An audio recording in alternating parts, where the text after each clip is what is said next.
कभी कभी प्रभु से प्रार्थना होती है कि हे प्रभु, मनुष्य में यह शक्ति भर दो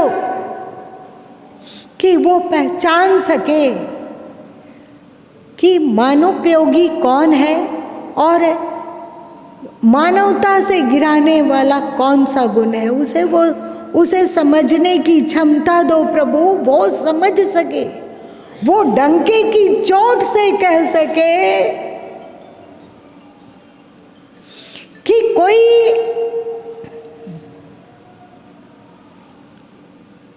पैगंबर को ना मानता हो, कुरान को ना मानता हो, पर उसमें दया हो, सील हो, क्षमा हो, प्रेम हो, भाईचारा हो, मानवता हो, ईमानदारी हो, तो वो काफिर कैसे है। और यदि इन्हें काफिर कह के इनसे नफरत करना धर्म है और इस धर्म के पालन करने से, इनकी हत्या करने से, इनकी स्त्रियों को लूटने से, इनके धन को लूटने से यदि जन्नत मिलता हो अथवा हूरें मिलती हो, तो हे प्रभु, इंसानों को वो क्षमता दो कि वो कह सके कि हमें ऐसा जन्नत नहीं चाहिए, हमें हूरें नहीं चाहिए। पर हम किसी भी नाम से मानवता से तो बिल्कुल नहीं गिरेंगे। और हे प्रभु, जो अपने आप को सनातन धर्मावलंबी कहते हैं, जो अपने आप को हिंदू कहते हैं, हिंदू कौन? 15वें श्लोक 15वें अध्याय में आप श्री कृष्ण बानी पढ़ना, हृदय सन्निष्ठ, जो परमात्मा को सबके हृदय में देखता हो उसे हिंदू कहा जाता है। तो जो अपने आप को हिंदू कहता हो और यदि लिखा हो कि एक सदाचारी शूद्र अथवा स्त्री के कान में वेद मंत्र पड़ जाए तो उसे मार डालो, काट डालो, इसके कारण यदि हमें स्वर्ग मिलता हो, ईश्वर मिलता हो, वैकुंठ मिलता हो, तो हम नाकार करते हैं। ईश्वर को भी नहीं चाहिए, ईश्वर नहीं चाहिए, वैकुंठ नहीं चाहिए, स्वर्ग नहीं चाहिए, सुख। पर हम अपनों से तो नफरत नहीं करेंगे। क्या गुरु माँ की ये इच्छा साकाम है? क्या ये इच्छा गुरु माँ की साकाम है? निष्काम है, ये लोकहितकारी है। तो ये सब ज्ञान बहुत कुछ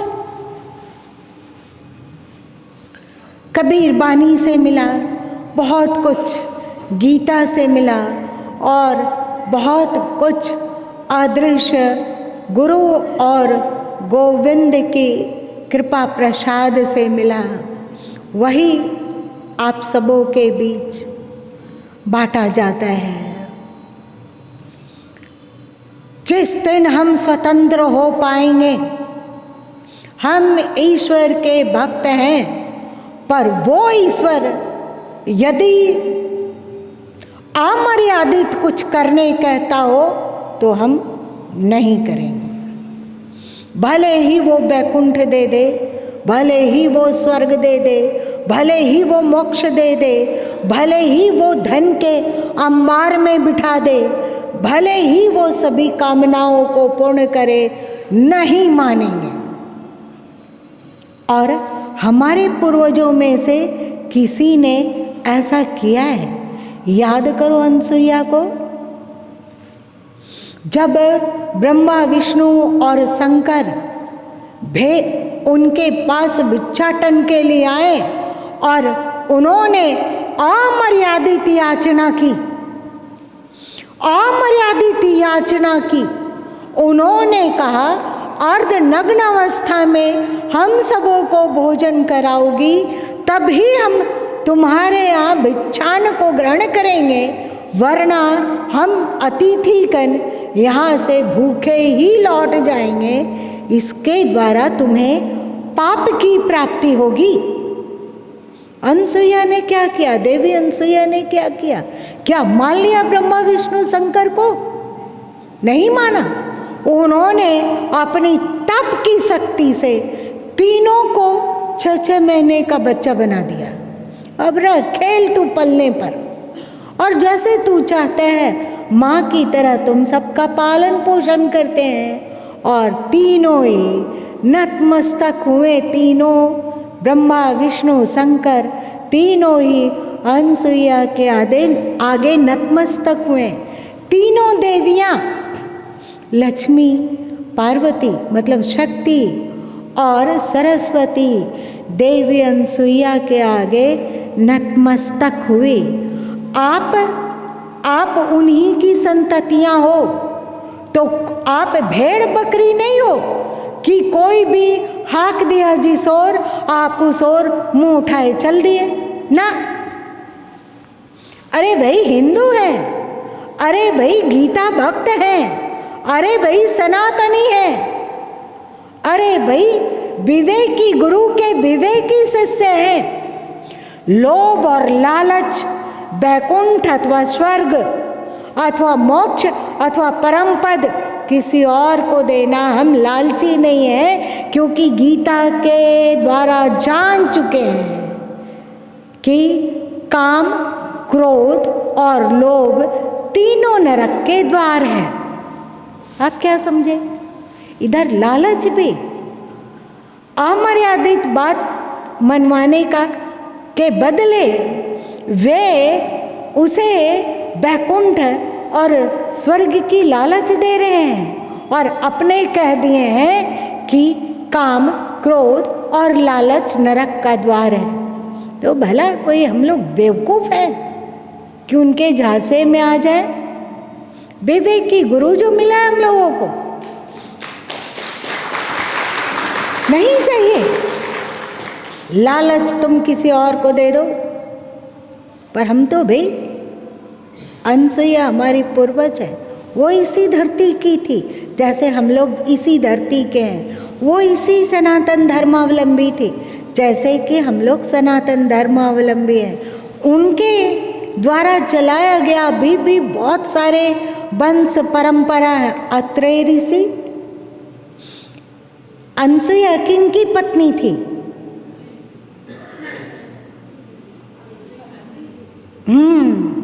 और इनके चलाए हुए वंशज अभी भी अत्रेय गोत्र के नाम से मिलता है। ययाति, यदु सब के सब इसी अत्रेय गोत्रीय हैं। तो वो तो हमारे ऋषि हैं, वे हमारे आदर्श हैं। हम उनकी बात सुनते हैं, उनकी बात जानते हैं, उनके दिखाए मार्ग पर चलते हैं। हमें कोई लालच डिगा नहीं सकता, ना भौतिक लालच, ना स्वर्गिक सुख का लालच। तो कभी कभी प्रार्थना होती है और अक्सर हो ही जाती है कि हे प्रभु, नर्तन दिया तूने, विवेक करने की क्षमता दी, शुभ और अशुभ समझने की समझ दी, बुद्धि दी।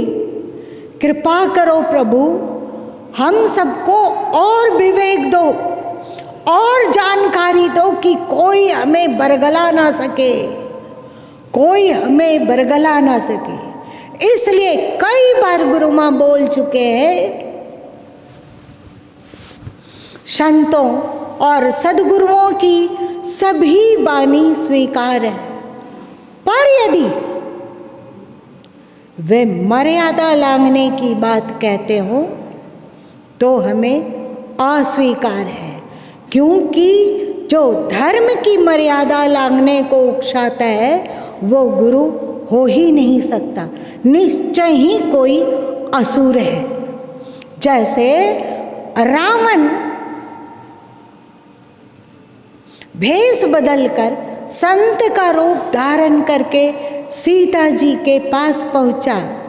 सीता और कहा, भिक्षाम देहि, भिक्षा देने के लिए जब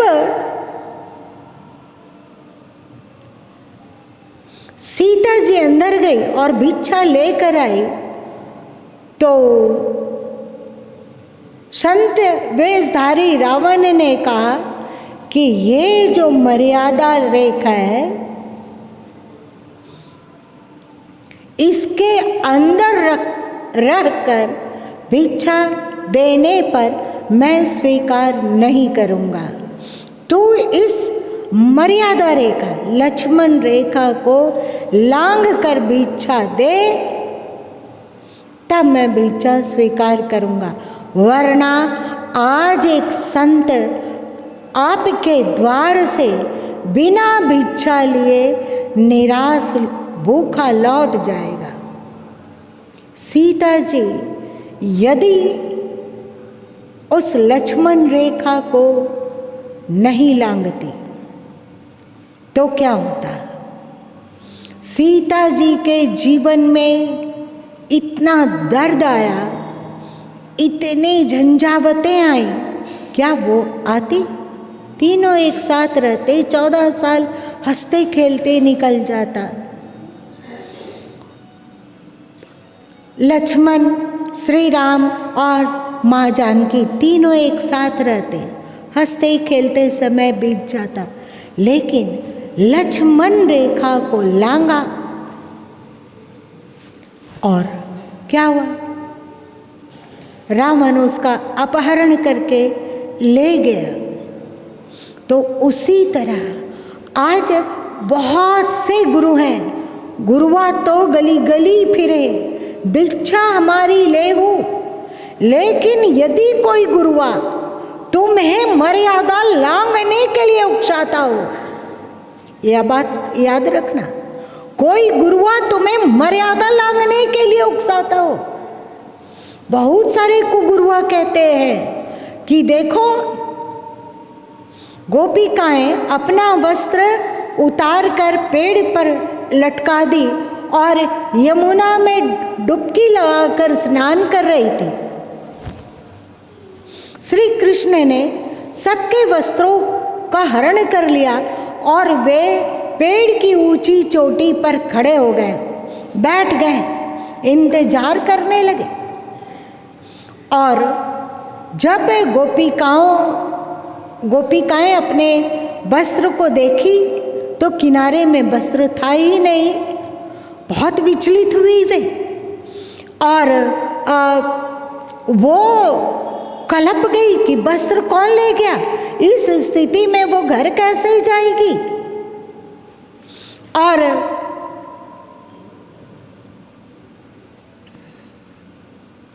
श्री कृष्ण ने कहा, जब आसपास गोपिकाओं ने नजर दौड़ाया तो उन्होंने देखा कि पेड़ की ऊंची डाली पर सब वस्त्र टंगे हैं और बाल श्री कृष्ण मुस्कुरा रहे हैं।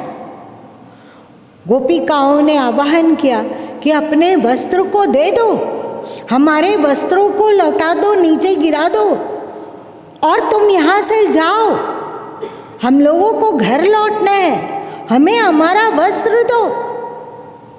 तो श्री कृष्ण ने कहा, ऐसे नहीं, पहले समर्पण की मुद्रा में खड़े हो। सभी गोपिकाएं स्नान कर रही थी और वो पानी से निकली ही थी, तब तक उन्होंने देखा श्री कृष्ण को, तो सब के सब अपने कंधे तक पानी में यमुना में डूब गई थी। उन्होंने कहा, तू निकल। और जब वो आधा निकली तो अपने दोनों हाथों से अपनी लज्जा का निवारण किया, अपने शरीर को यथोचित ढके हुई थी। तो श्री कृष्ण ने कहा, अपने दोनों हाथों को उठाकर पहले समर्पित हो, तब वस्त्र दूंगा। तो आज के कलयुगी गुरु लोग कहते हैं, खास करके बेवकूफ ये सीधी सादी बोली भाली बहनों से, भक्ति हो पर विवेकहीन कभी नहीं। साधु हो या भगवान, गुरु हो या ईश्वर, कोई भी हो, पर जो मर्यादा लांघने को उकसाता हो वो श्रद्धा का पात्र नहीं, झाड़ू का पात्र है, क्योंकि वो असुर है, वो साधु नहीं है, वो गुरु नहीं है। उसे तुम पूजनीय कैसे समझ लेते हो? ये सब कथा सब बकवास है, ये सब प्रोपगंडा फैलाने वाले साधुओं की करनी है, जो अपना उल्लू सीधा करने और श्रद्धा विनित बहनों को बेवकूफ बनाने के लिए गढ़ा गया। तो मर्यादा का उल्लंघन करने के लिए जो उकसाता हो वो तज्ज है, चाहे ईश्वर हो या गुरु। मेरी बातें आप सबों को क्रांतिकारी लगती होगी कि ऐसा मैं क्यों कहती हूं, पर यही सच है। और एक बात है कि अपने में ऐसी क्वालिटी विकसित करो, ऐसी क्वालिटी विकसित करो कि ईश्वर, आप गुरु से ज्ञान लो पर मर्यादा त्याग कर नहीं। सच्चे गुरु को पहचानो, ज्ञानी गुरु को पहचानो, कुगुरुआ के चंगुल में मत फंसो। और एक बात, आप गुरु से ज्ञान लो, गीता से ज्ञान लो और कबीर प्रभृति संतों से ज्ञान लो और अपने में उस क्वालिटी को विकसित करो कि काशी में मरने से मुक्ति मिलेगी तो हम नहीं लेंगे। यदि काशी ही मुक्ति देती तो मैंने जो योग किया, तप किया, साधन किया और ज्ञान का अनुसरण किया, धर्म का अनुसरण किया, उसका क्या महत्व? यदि ईश्वर की कृपा से हमें मोक्ष मिलता हो तो उसे मत लो। हिम्मत जुटा पाओगे? मत लो।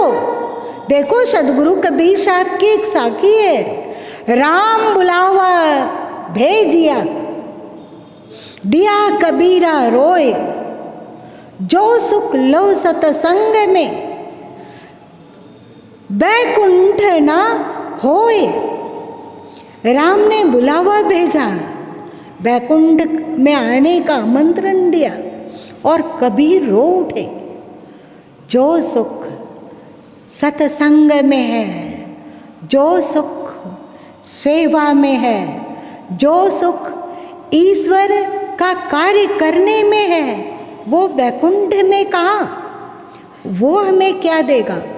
हमें अपने में वो क्वालिटी विकसित करनी है कि हम जहाँ रहें वहीं बैकुंठ सृजित हो, हम जहाँ रहें वहीं राम राज्य की अनुभूति हो, हम जहाँ रहें वहीं स्वर्ग का सृजन हो। और ये क्षमता देती है गीता, गोविंद की वाणी गीता और गुरु की वाणी बेचक। इसीलिए आज का संदेश इतना ही, क्योंकि हमने बहुत अधिक समय लिया, परंतु हम सबों को गीता के ज्ञान से लाभान्वित होना चाहिए और गुरु के ज्ञान से भी लाभान्वित होना चाहिए। 3 आदि शंकराचार्य ने 3 को दुर्लभ बताया। अभी कोई बंधु अपना बोल रहे थे, उन्होंने श्लोक को तो पढ़ा पर उसे वे पूरा ना बोल सके समयाभाव के कारण। पहला मनुष्य जन्म, दूसरा मुमुक्षुता और तीसरा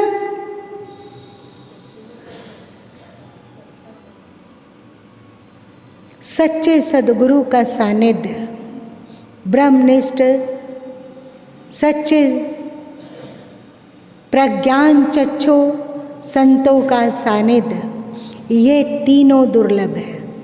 धर्म में मनुष्य का जीवन हम लोगों के पास है, और धर्म में अभिरुचि मतलब मुमुक्षुता हम लोगों के पास है, और संतों का सानिध्य और सत्संग हम लोगों के पास है। फिर किसी वैकुंठ और स्वर्ग की क्या इच्छा।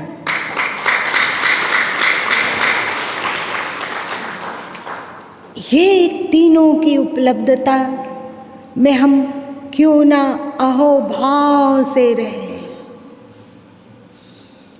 जब ईश्वर की सेवा मन भर के कर लें, तब जब अभिरुचि होगी तो प्रभु आ रहे हैं आपके पास, आपको आनंद देने के लिए। ये उल्टी बात।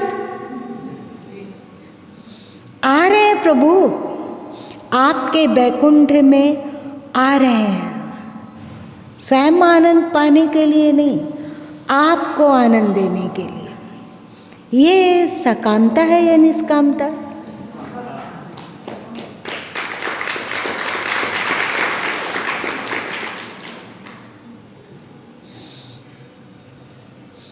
यही गीता का ज्ञान है, यही संतों का विज्ञान है, यही सद्गुरु का आह्वान है।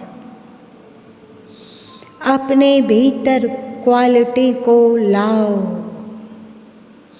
वो विवश होकर पाछे पाछे हरी फिरे, कहत कबीर कबीर। अभी तुम उन्हें भजते हो, फिर एक ऐसा समय आएगा जब वे तुम्हें भजेंगे।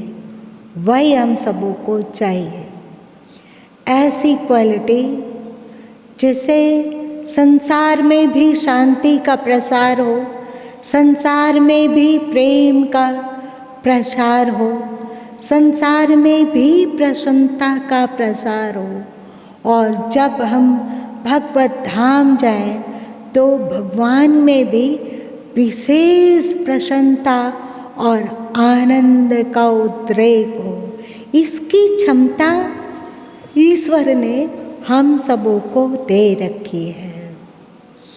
आज की गीता जयंती का संदेश इतना ही।